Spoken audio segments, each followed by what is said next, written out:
As an entrepreneur, I'm constantly balancing the fine line between promoting my company on multiple social networks versus doing a deeper and better job on only a few of them. This panel will help other entrepreneurs in my shoes help navigate this issue.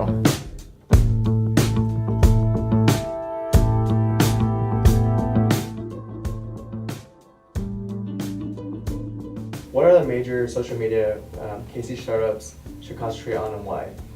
Well, in my opinion, I would concentrate most of my efforts in LinkedIn. And the reason why is because I think that is where the audiences are, and it's in the professional. And I think we'll pick on Facebook for a little bit. You know, I think Facebook has its place, arguably, but I think that you need to have walled gardens, and some people don't want to be engaged through Facebook. I think Twitter is such a streaming vehicle, it's hard to keep track. And for me, making that ask within LinkedIn, maybe adding that to your profile, saying these are the types of things I'm interested in and could use some help on. And also LinkedIn groups is a great way to talk to other professionals who may be having the same issue, who maybe have some good advice on very specific topics. As social networks go, I think LinkedIn is a really powerful platform, especially if you're a business seeking business partners or marketing to businesses or doing B2B type activities. But let me add on to that.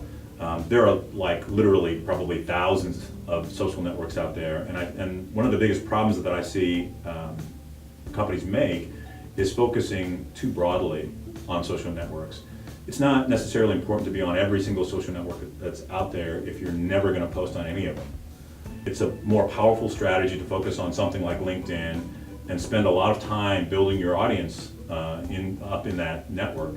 Because for a lot of the social networks, the power isn't in how many people you directly connect to, it's the indirect effect. It's how many people those people are then subsequently connected to that is really where you're going to get leverage out of social networks. So whether it's LinkedIn for B2B type activity, I think where Facebook does work sometimes is more consumer-oriented businesses, since it's basically a consumer platform.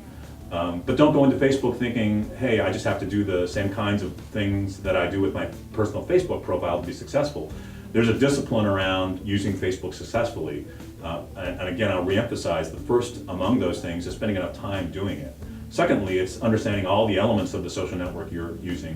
Facebook, for example, has analytics behind it. It has multiple ways that a business can reach out via a page to end users, but understand how all those pieces work and how Facebook advertising works.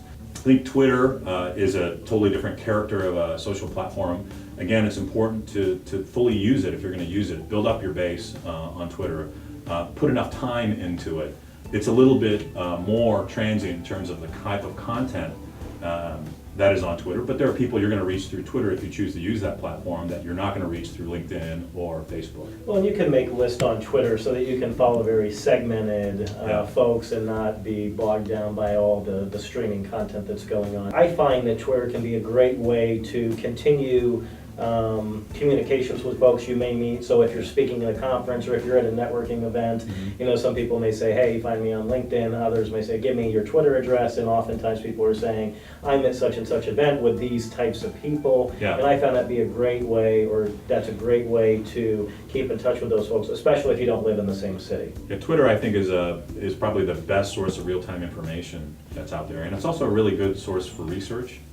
You know, in terms of reaching a lot of people and not inundating them with messages that persist and irritate them over a period of time, like sometimes.